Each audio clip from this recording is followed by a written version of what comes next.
A man of the world, a killing machine, a biker, a narcotics officer, a crisis counselor, a husband, a father, but most of all, a man of God.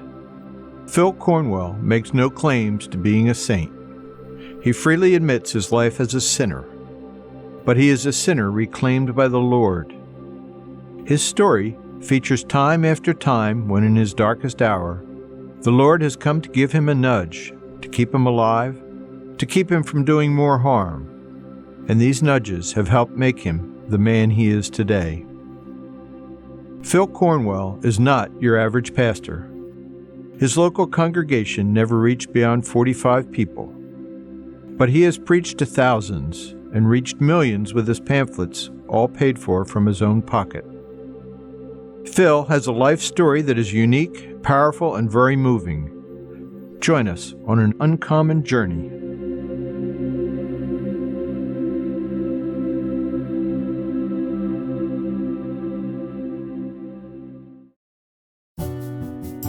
Phil was born and raised in Bridgeton, but spent most of his life in the fields and woods outside of town. His family didn't have a lot of money, but he had a wonderful childhood that included working on his cousin's farm and hunting and roaming the woods from age 11 on. We had a stream behind the house where we would catch frogs and catch salamanders and come home all muddy. I remember catching snakes and bringing them home and my mom screaming. And one thing I loved to do was climb trees, get to the top and have my brother and his friends get an axe and chop it and just ride the tree down. What a rush. Until one day, this one tree, I don't know what was wrong with the tree. As they were chopping it, it just went crack, crack, and then boom. I believe that was the last time that I went tree flying or whatever, however you want to call it. Phil was not particularly religious as a child, but grew up Catholic and went to Mass regularly. Well, when I became 16, my mother said, we no longer had to go. Church not going to force us. We can make our own decision. My father was not religious at all. When Phil graduated high school in 1967, he was only 17. But he promptly joined the U.S. Marine Corps with full awareness that there was a war going on. He went through Parris Island boot camp with 11 of his friends who wanted to serve with the best.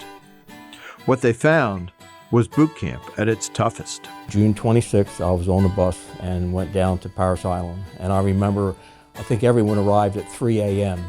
and the DI got on the bus, and I remember him saying, you have 10 seconds to get off of this bus, and 5 of them are gone. People were jumping out of windows, and I'll tell you, that was a time when Marine Corps training was, I think, a little different than today. Everything was regimented. 5:05, we got up every morning. You had 5 minutes to go to the bathroom and get dressed. You could not get away from being beaten. There's no way. Everyone got beat. Doing jumping jacks, and as soon as you jump up, the DI instructor would punch you in the stomach until you went down. We had one guy who spoke back to a DI. DI took him in the back room, and all you heard was bouncing from one wall to another wall. He came out, a lot of his teeth were missing. That's the way it is. There's no, I'm going to file a complaint. There was no such thing. You open your mouth, you paid for it. And again, I'm not saying I enjoyed it, but I survived it. And after I survived it, I'm glad I did. I was proud.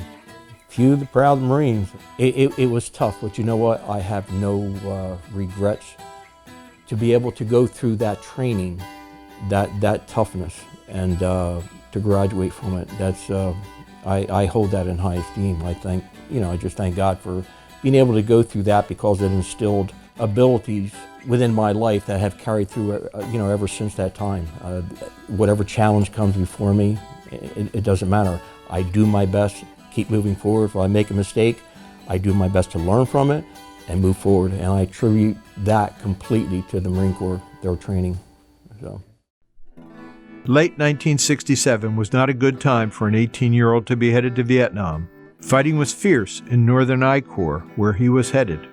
Just before we arrived in Da Nang, our plane hit an air pocket, and it was boom, a sudden drop, it scared all of us. And it's like, God, I hope this is not a sign of what is to come. But it was. It was. Phil was assigned to the Magnificent Bastards of the 2nd Battalion, 4th Marines. Shortly after he arrived, 2-4 went afloat. They were the division's firemen, specially trained and equipped, and then thrown into the worst fighting. The NVA launched the Tet Offensive in February of '68, and the fighting continued into the spring and the summer. Nearly 500 servicemen a week were dying.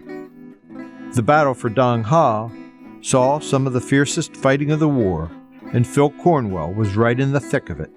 Our base primarily was in the Subic Bay on a ship, and whatever major battle was going on, we would just go from one battle to another battle to another battle.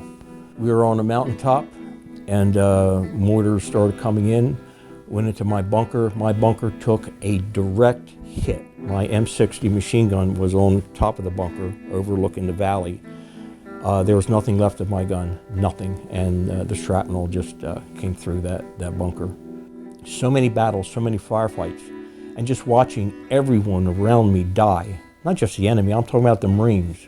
I knew, I knew that I was going to die there. I knew I was coming home in a body bag. There was no doubt in my mind. We didn't have many interruptions from battle. Most of us, as far as I knew, were in a frame of mind that we all knew we were going to die, and it just set us off. Nothing mattered. I remember that we were called in. We were Echo Company. We were called by Gulf. Gulf was in a very bad situation, and we were close by, and we were called in to assist them. And I was wondering how we were going to assist. We were almost out of ammo, and we were just about out of water. We got into battle, and I remember being in a trench with a bunch of Marines, I don't know, maybe 15, 20 other Marines. And someone gave an order, and a lot of machine gun fire, a lot of rounds being fired. An order was given to charge a tree line in front of us. And I remember 4 of us got up and started running. Ran a short distance, and I ran out of ammo with my machine gun, and I had to leave it. And I looked over the other 3. One or 2 were wounded, but I knew one was dead. And I went to grab the wounded Marine with me to try to pull him back. And I looked behind me. The Marines had their weapons up in the air, shooting and not even looking. And I'd never seen that before. And I'm screaming to them, please, stop firing. And I was able to drag that one wounded Marine back. When we were finally able to break free, find a hole, everyone left. We grabbed all the wounded and whatever dead we could. And I remember grabbing a friend of mine, a wounded Marine. And when I drug him out to a little clearing, I saw that it was one of the 11 of us who joined together. Graduated with me in '67 from Bridgeton High School. Somehow he wound up in my same unit, and he had a chest wound. At that time I smoked. I took the cellophane off of my cigarette package, put it on this hole, put a battle dressing on him, put him on my shoulder and started carrying him out. And I remember I was the last one coming out and just grabbing weapons from the dead, from the bodies that were all around. And it reminded me of something surreal, like a John Wayne movie. I'm coming out grabbing weapons, just firing them behind me with a wounded Marine on my back, gunships coming in, firing rockets over my head. Some things that just they have a tendency to last for a long time, and they just don't go away. You try to make them go away, but anyway, I was able to get my friend to a portion, I guess, of the Quaviet River, a river that ran nearby, and we got him in a boat, and they had several boats there for the wounded, and took him to Dong Ha, and he wound up in Philadelphia VA hospital for an extensive period of time. He survived. As a matter of fact, I met him about 10 years ago for the first time from that battle. And that was very emotional for me. After that battle, we grabbed the survivors, grabbed whatever weapons we could find. I still had my .45 handgun, and grabbed a small blooper M79 grenade launcher. And three of us went into a bomb crater. And I remember waking up in the middle of the night and just looking out and seeing a North Vietnamese just prancing, coming directly toward the three of us. And what amazed me is he made no sounds. And I've always wondered, well, for a number of years I wondered, how did I wake up? Why did God allow this to happen? And when he started coming closer to us, I woke the other two guys up and I just pointed someone out there. And so we're all looking, don't know if he's going to come by us or come right to us. And then the Marine on my left tapped me on the shoulder, and this man was no more than 5 or 6 feet away, and there were bushes around us, and he was looking straight ahead rather than straight down. So I shot with my .45, he went down. The other two guys, the other two Marines, went looking for other Marines so we could kind of get together. And so they knew that it was a Marine who shot, not the enemy. And I went out to the North Vietnamese and remember hearing gurgling sound in his throat. So I put the gun to the side of his head, shot him again, took his brand new AK-47 and found the other Marines and just spent the night there. We did things that I'm sure all of us deeply regret. We were going through one section where there were a lot of bunkers, and we were just tossing grenades into the bunkers and walking away. Boom, blow up, kill everyone's inside. We're all throwing grenades in these bunkers, and all of a sudden, some guys, Marines, were shouting to me and pointing behind me. An elderly lady came crawling out of a bunker that I had just thrown a grenade into.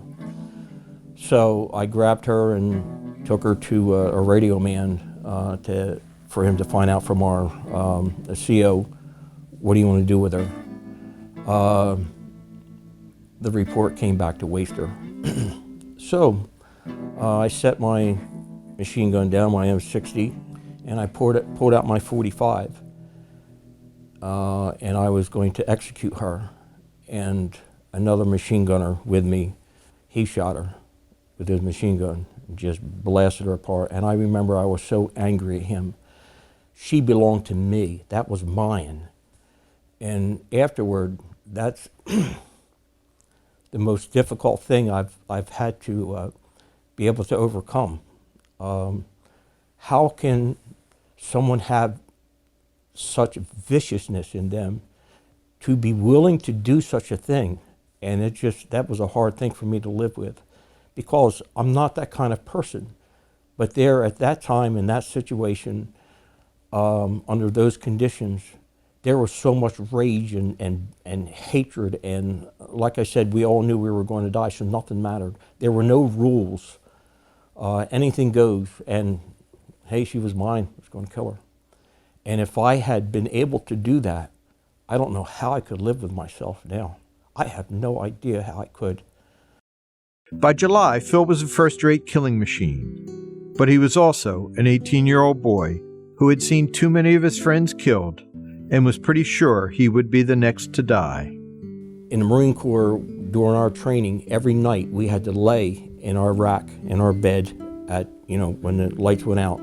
And we had to pray, dear God, please let there be war so we have someone to kill. Amen. We were so indoctrinated in killing, not wounding, not chasing the enemy, not working with the civilians, just kill, just kill. War, people just do not understand. They don't understand, especially when you're 18 years old. You're used to going out and playing ball or hanging out in the woods back in those days. I mean, no violence, just having fun. And then you're killing, and people are trying to kill you. And it's just, wow. On July 17th, he almost did die when a mortar round scored a direct hit on his bunker. Phil was wounded, and with his third Purple Heart, he was sent home for good.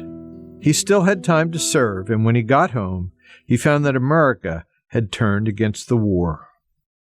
The realization that you're going home, and it's not in a body bag. I'd lost quite a few friends, not just, I'm not talking about the Marines with me, many died. But some of the people I went to school with, some of my friends back home, came back home and in body bags. And it affected me tremendously, adversely, not in a good way. I had quite a few problems coming back adjusting. I remember my uncle picking me up at the airport and bringing me to their house in Pensgrove. A lot of our relatives on my mother's side, the Italians, they had a little breakfast or whatever for us, for me. And I remember picking up my coffee and just shaking, and I couldn't drink it. And just so many problems coming back. You know, everyone just called you baby killers. No one wanted anything to do with you. So you kind of hid the fact that you were in the service, and especially the fact that you fought in a war. For some reason, there was a parade, and we had to be part of that. And I remember people spitting at us and people cursing us. Phil came home to a world that made little sense to a 19-year-old combat vet. He didn't realize it, but he was carrying the weight of all that death and killing on his teenage shoulders. It was a weight that would nearly kill him. Phil got a job, but he was directionless and drifted into a life of parties, drugs, and violence. He became a biker, working only hard enough to pay for his Harley. There are many people who 48 hours from the time they're in the jungle to they're back home. And then you're supposed to abide by the rules of society. If you get angry at someone, you go to your local police department and you sign a little complaint, and then, you know, in a few weeks you have to come in front of a judge and listen to the judge. We're over there, we're used to, there's a problem, boom. No problem, next, keep moving on. At that time I had got my girlfriend pregnant, and, let's do the right thing, get married, and got married, and I think it lasted about 8 months. That was it. And she went her way, and I went my way, and she took care of the baby, as a matter of fact, for years. When you talk about deadbeat dads, that's where I was. My time was just spent getting drunk and getting high, just one party to another, and you get in a position where there's a lot of violence.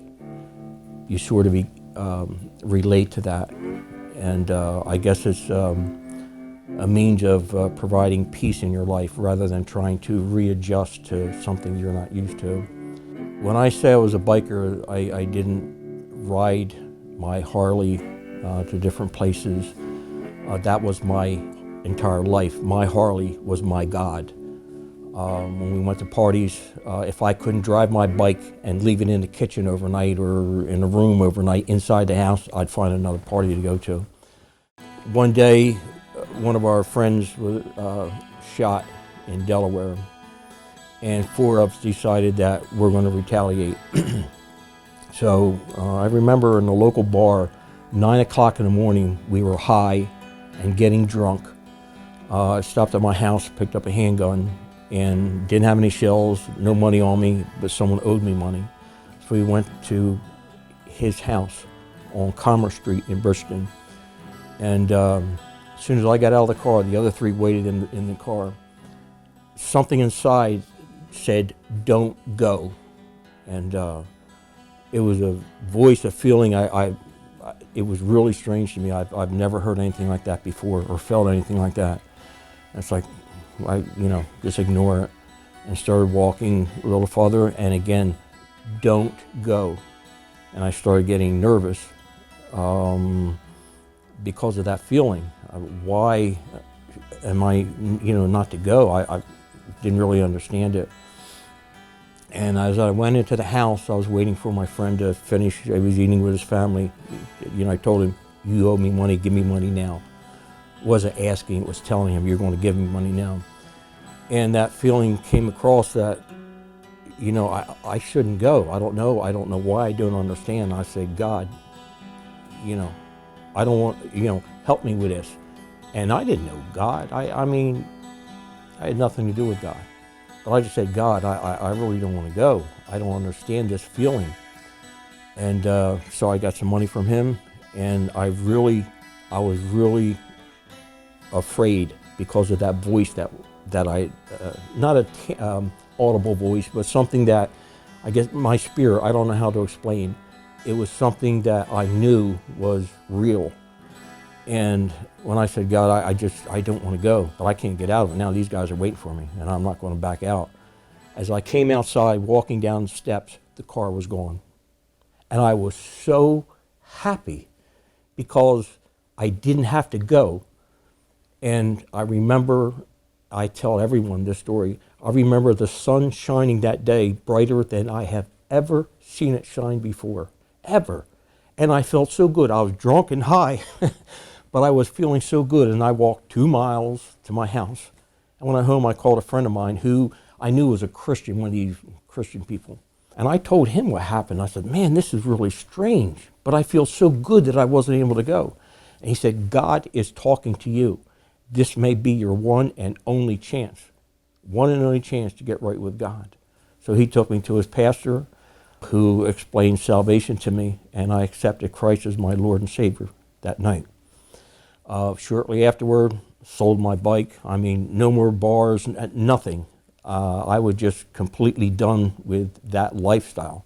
And it was just amazing how the Lord came to me when I was one of the lowest people in society. But God came to me, and it was real. It's not one of these, feel good for a little bit and then just go back, which happens to a lot of people for whatever reason. But this was real.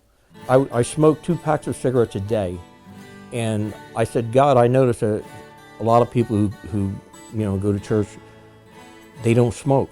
I said, "I don't see anything wrong with it. I'm a Marine. I can go out right now and run 2 miles, 3 miles, easy, no problems at all. I feel healthy, I feel good.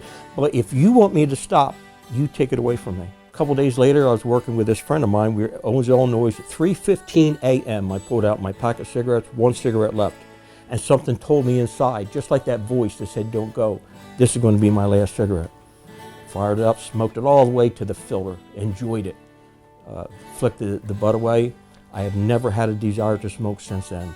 Not chewing gum and eating 10 pounds of candy, gaining 25 pounds. Nothing. The desire completely left. That's God. That's God. Though Phil was saved by the Lord, he still carried the weight of his Vietnam troubles. He joined the police force for 6 years, went to college, got a master's degree in counseling, and poured himself into his work with a vengeance. He was working 100 hours a week for 2 full-time jobs. His unacknowledged PTSD took a tremendous toll on his family life. As with his anger and obsessive working, he went through 3 marriages. One of the persons most hurt by Phil was his first daughter, who was practically raised by Phil's mother. For many years, she wanted nothing to do with Phil. Our daughter, there was a time period when she really wanted nothing to do with me. My mother raised her. She was closer to my mother than maybe even she was to her own mother. And I was, I won't say delinquent. It has to be a term far worse than that as a father. And, my life had changed. It went from bad to a whole lot better. And I would tell her, I love her. And she just turned her head, nothing. And it was not until my mother was dying, she was on the deathbed. And I said, "Vicki, this can go on no more. We have to settle this now. My mother, for years, she said the only thing she wanted in life was for my daughter and I to get back together. It's the only thing she wanted. 15 years, she prayed, God let, my daughter and I get together. 15 years. She was on her deathbed when it happened. Vicky, my daughter and I, we amended things, and I went over to my mom in bed, and she was kind of out of it, and I was able to wake her, and I had my arm around my daughter. I said, Mom, we resolved things. We've resolved things. We're together now. That was the last time she opened her eyes. And as I stand here before God, 21 days without food and 7 days without water, the last 6 days, my mother laying there in a coma, just never came out of it. Every morning, she would raise her hands straight up and hold them up higher and longer than I could, and I was healthy. She was dying. And I knew that God was showing her her prayer was answered. And that in itself shows that sometimes you may not get your answer today, you may not get it tomorrow, you may not even see it, but God is a God who will answer your prayer if you're faithful and just hold on to Him. 15 years. We're together now, and now going through my cancer treatment. Every day, going for radiation for 2 weeks. She's 6 o'clock in the morning. She's there. Take us up to University of Penn. All the times in surgery, the major surgeries, she was there. She will not leave my side. And that just answered the prayer.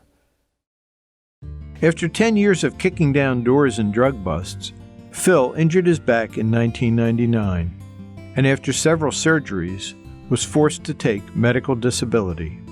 The forced inactivity of his recovery brought on the PTSD full force. After a year and a half of being a clinical caseworker, I worked there full time during my graduate work. I worked part-time. I remember one week I worked 64 hours in 1 week, part-time, plus working through the prosecutor's office of narcotics. I love both jobs, the prosecutor's office and being a crisis therapist. I like the ones that came in, they threatened to kill themselves. They're running down the street naked with long fingernails, screaming. The really radical cases. The more radical, the more I loved them, the more challenging they were. Even at the prosecutor's office for 3 years, even though I was doing drug raids at night, during the day I worked sexual assault. And I loved those cases because they were so difficult to prosecute. And you had to look at every detail, do just so much extra work to try to get a conviction on perpetrators. And, I love the challenge of anything. Averaged 115 hours a week before I became injured. I loved both jobs and getting paid for something I love to do. It was amazing. I had a tremendous career. All this time, I was still struggling with something that I didn't realize was a major problem in my life, and that was PTSD, post-traumatic stress disorder. Even though I accepted Christ and my life had changed dramatically, there were still some internal problems that I struggled with. I never realized that I was just working, running away from Vietnam, running away from certain issues. And then when I became injured and couldn't work any longer, Vietnam came back with a vengeance. I would have a constant recurring dream. Hear the crack of a bullet, and I would feel a whack, just boom, into my chest. Then all of a sudden, a ringing in my ears, and it would get louder and louder and louder until all of a sudden I would die. And at that moment, I would wake up. And believe me when I tell you, I was scared. Phil was led to the VA by his current father-in-law, who was a World War II vet with his own PTSD. Phil spent years in therapy working through the anger and hurt caused by his time in Vietnam. Though PTSD is never cured, Phil has learned to live with it. In 1998, I became an assistant pastor when the man who had been a Christian for a year and told me, God is talking to you and you better listen. Our pastor had died, and my friend, he became the pastor of the church and asked me to be his assistant. And I had to wait a month or so at least, because to me that was such an important position. That's not something that a lot of people they'll jump at the chance. They're not prepared for it. They're not called of God to do that. And I prayed, and about a month later I accepted that. So I was assistant pastor there for 5 years. As a Christian, Phil studied the Bible and devoted himself to the church. When he found himself with a congregation, he was not an instant success. His church never numbered more than 45 people, but his calling was to find another way. The determination he learned in the Marine Corps gave him the drive to keep going, and he found his voice in a series of 47 pamphlets explaining the Gospels to people around the world. The scriptures just kept coming to me, and there were times literally I had to write as fast as I could just to get them down, and then it would come to me how to put them in proper order. And even the title for the books were given to me. And when one was finished, short time period later, that same desire, I didn't want to stop to eat, I didn't want to go home, I just wanted to work on this. And it became so strong, and these books are so powerful. Literally many, many thousands of souls have come to Christ through these booklets. One time we had two young teenagers accepted Christ. Well, I think they were maybe 12 years old.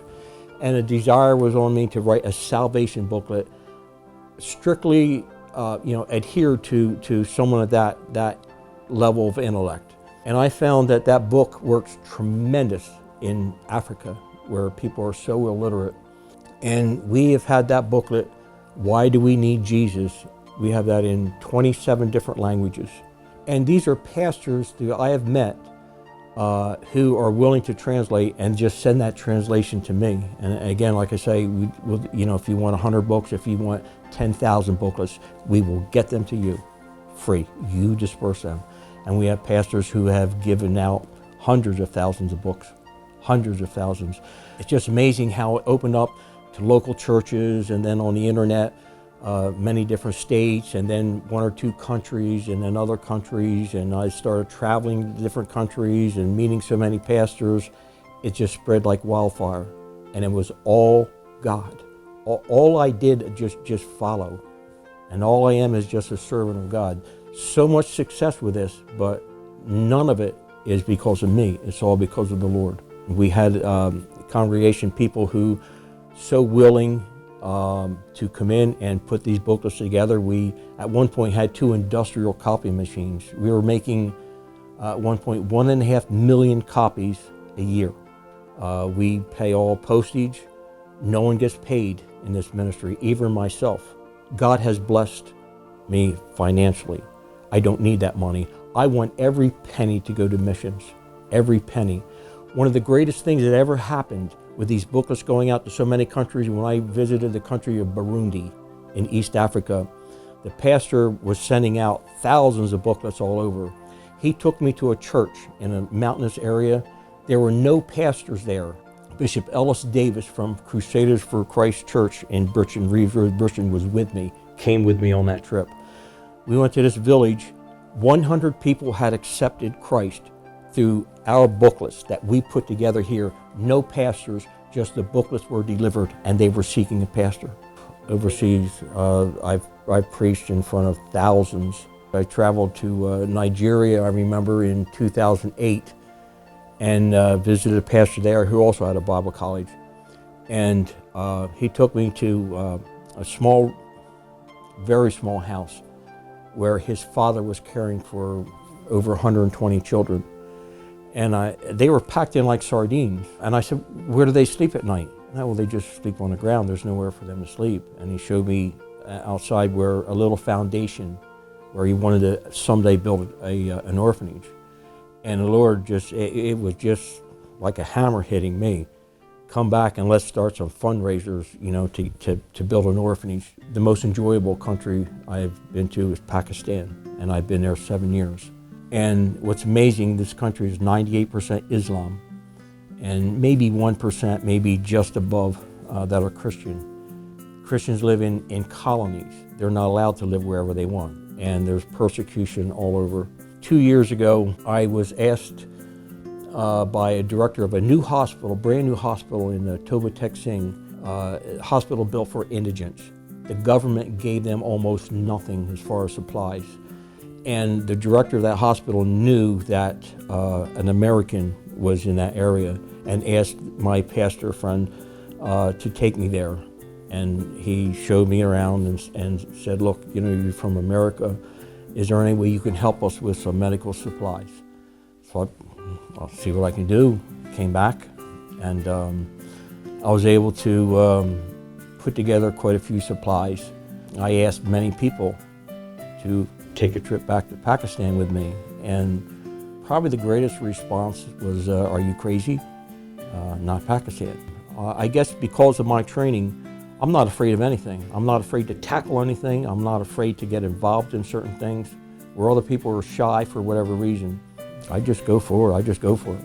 So my wife and I both took 100 pounds of medical supplies to this hospital. They had many officials there, 6 different TV crews were represented there interviewing us. And it was wonderful. We also took $2,000 in cash, 200,000 rupees of their money.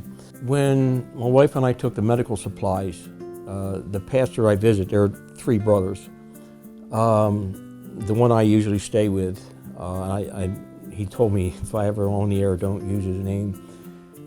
He said, the Muslims have been asking why would Christians, especially from America, do such a thing?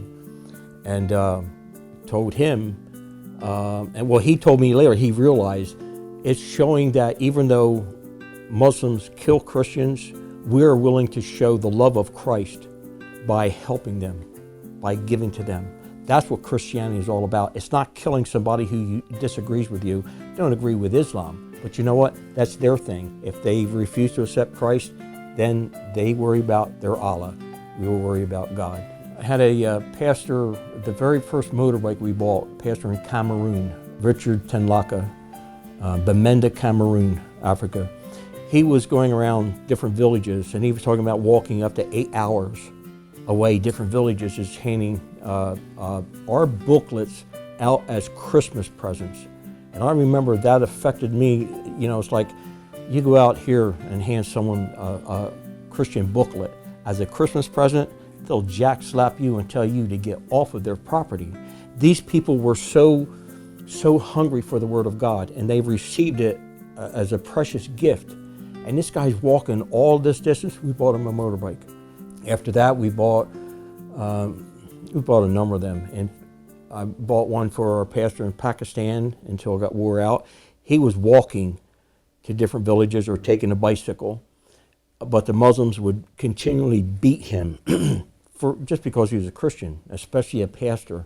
So we bought him a motorbike. Afterward, we bought 5 at one time for different pastors. I don't remember, my first or second visit there, 2 pastors that were with me, they were shot to death by Muslims that year. So we bought 5 motorbikes there. We bought one for a pastor in the Philippines, one for a pastor in India. We bought 2 vans for India. We bought a number of motorbikes. And again, I didn't set out to do these specific tasks, but God just opened the door for these things to happen. And I am so amazed at this ministry. September 13th of this year, of 2015, I was diagnosed with stage 4 cancer. And wow, what news to be given to you. You have stage 4, you're going to die. I wound up in University of Penn, and a couple days after that, I was told I had a cancerous tumor wrapped around my spinal cord. That was removed. 6 days later, They believed my cancer that was throughout my body originated from one of my kidneys. They removed a kidney. I have a cancerous tumor in my left thigh. That has to be, I have to have surgery on that, and hopefully in the near future. 2 weeks ago, I found out that I have liver cancer. So in 4 days, I start a very regimented chemo series to work on that. Being given that news and being in this condition, I have gained strength. I feel good. I feel strong. I feel confident. I'm not concerned in the least bit that I'm in stage 4 with cancer. God is in charge. If He wants to take me, okay, I'll see you guys when you get there. Again, I really don't want to leave now, but He's in charge.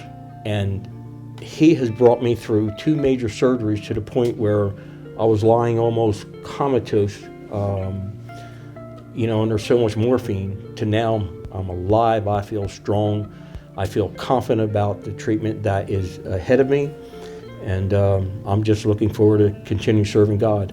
Last month, I had to shut this ministry down. I don't have an assistant pastor, and we're shutting the building down, but not the work. Last month in October, in my condition, we were still able to get out over 19,000 booklets, most of them salvation booklets, and I think it was 254 Bibles. And I have terminal cancer. Are you kidding me? Work is going on.